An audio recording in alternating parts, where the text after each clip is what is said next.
season, and that was a lot of fun.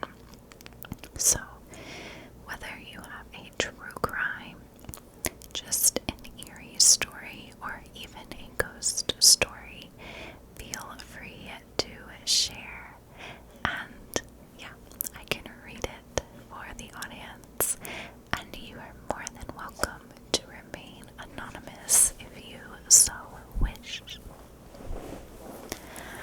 Alright, let's go ahead and we are going to dive into today's video.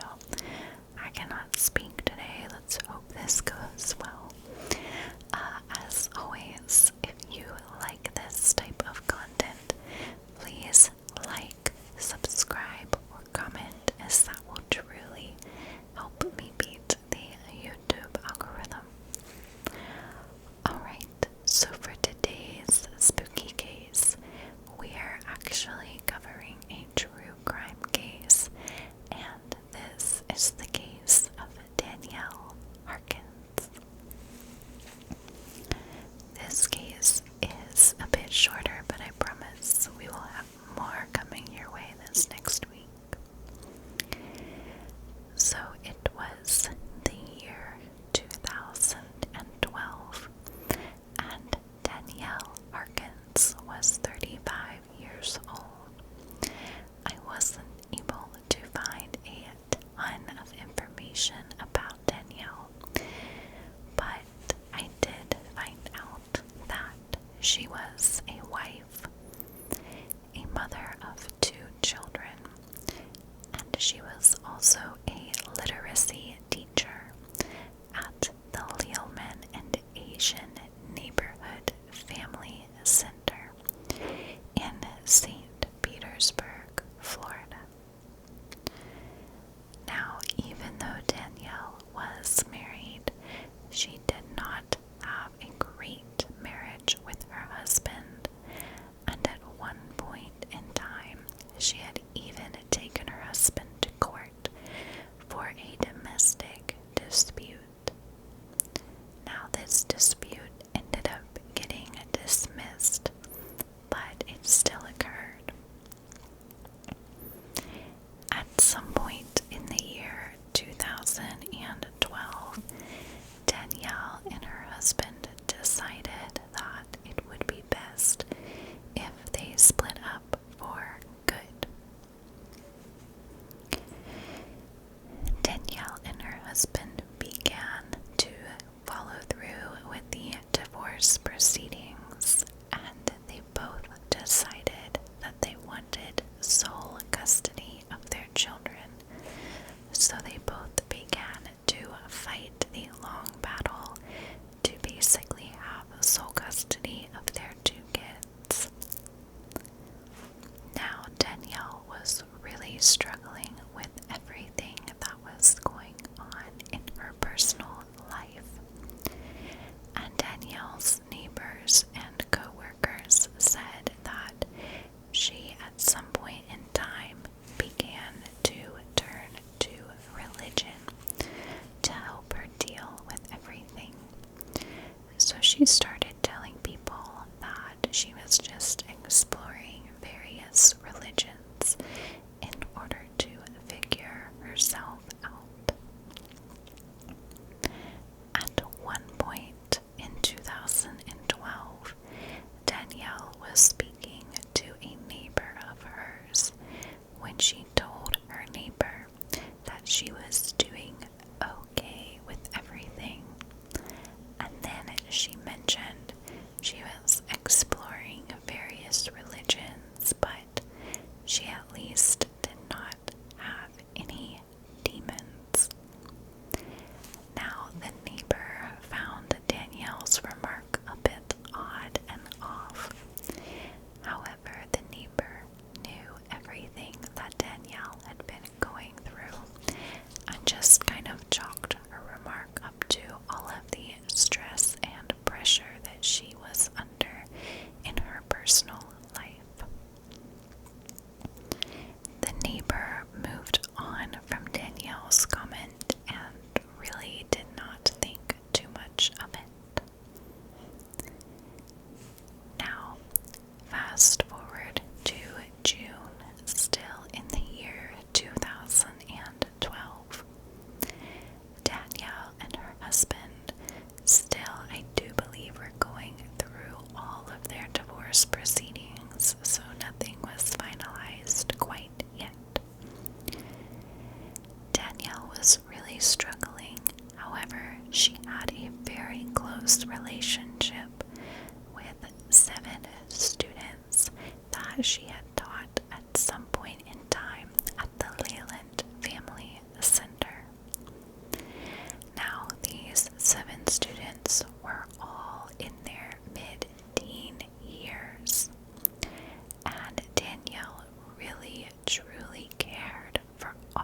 her students, and this group of students apparently really cared back for Danielle.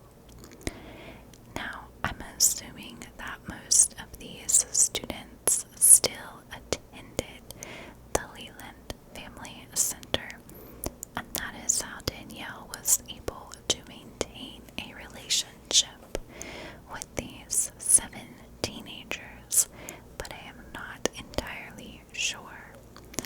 This case does not have a ton of information about it online, so I would highly recommend each and every one of you doing your own research on this case as well.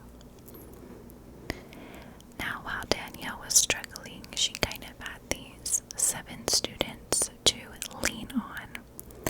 And on June the 9th, in the year 2012, Danielle asked these 7 teenage students to meet her at a local park near the St. Petersburg Pier. Now, these 7 students all agreed to meet Danielle there, and they all agreed to meet just before dusk.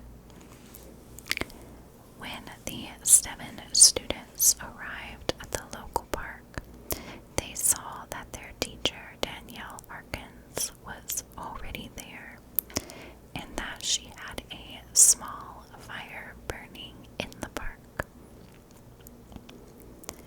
When the students all arrived, Danielle began to tell them that she believed there were demons living inside each and every one of their bodies.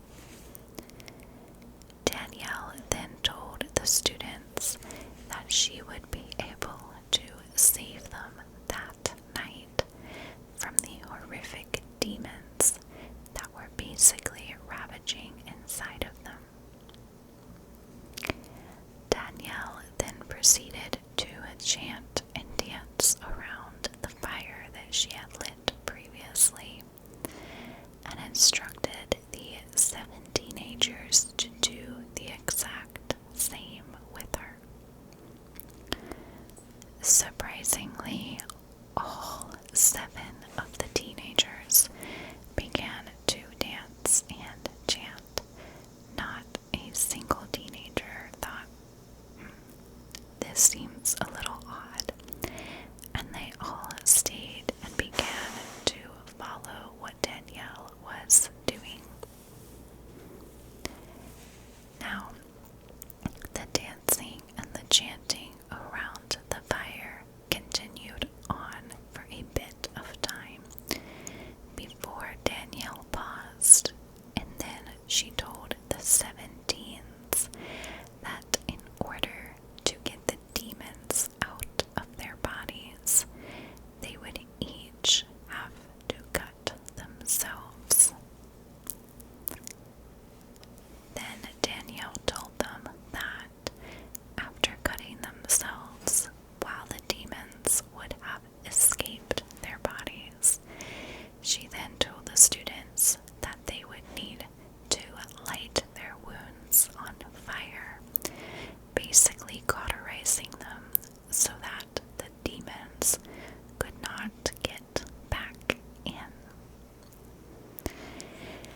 this student with the broken glass bottle.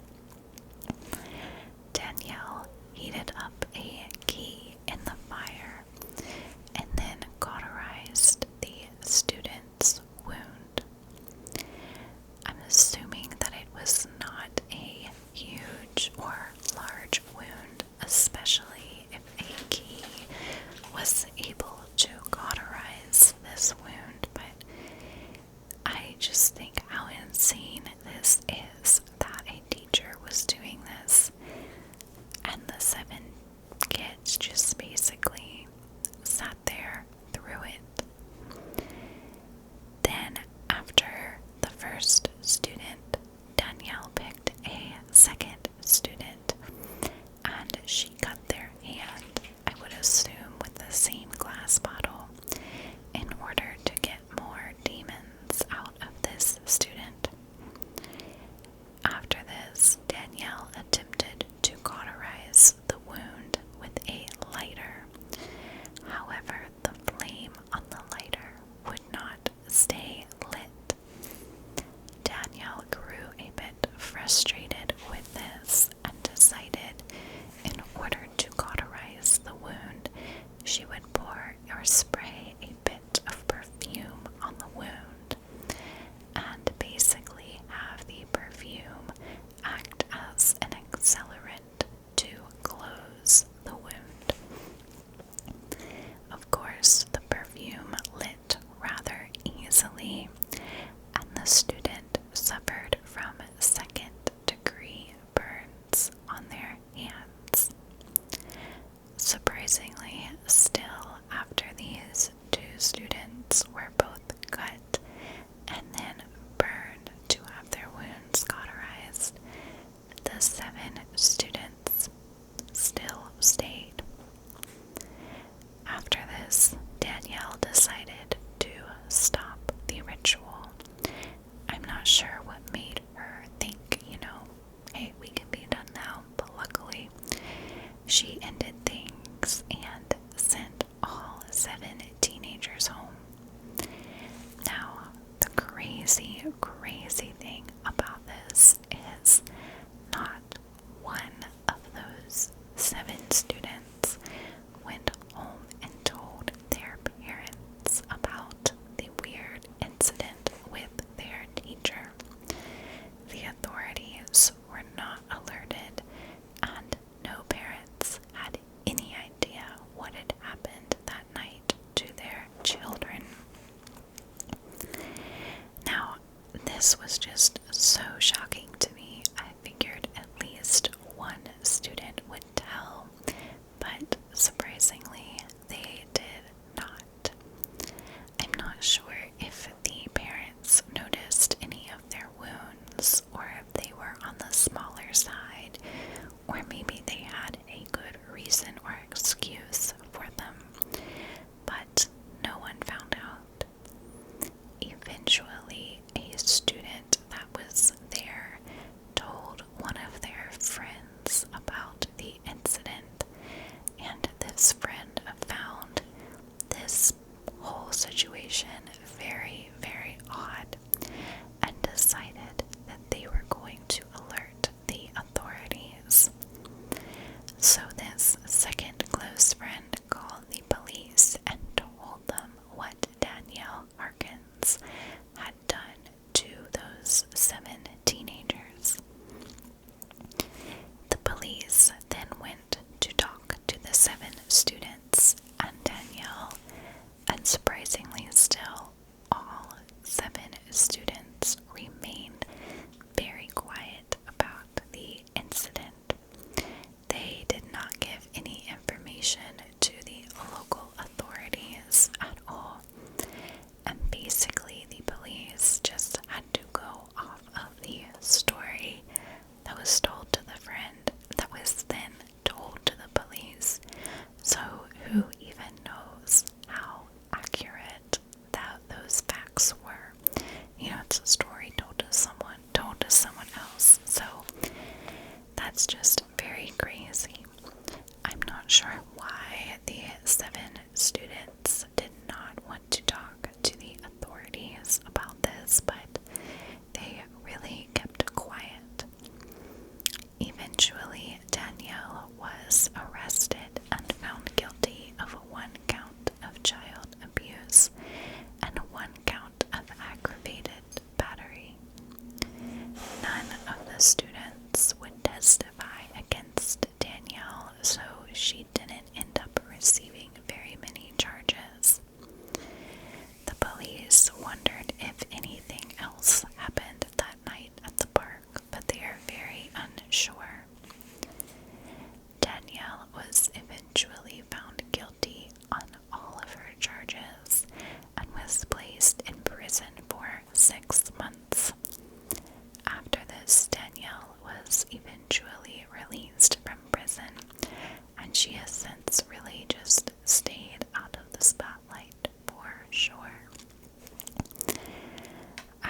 especially if she was really struggling with religion and demons. But the fact that these kids did not want to testify against her is very shocking to me. I found this story very scary, very, very creepy for sure. I'm glad that Danielle was caught in this case because that is just unacceptable to do to anyone. Alright, so that concludes today's first spooky season story. Like I said, if you guys have any other special requests, stories you want me to cover, cases you want me to cover, or if you have a spooky story you want me to share, like I said, it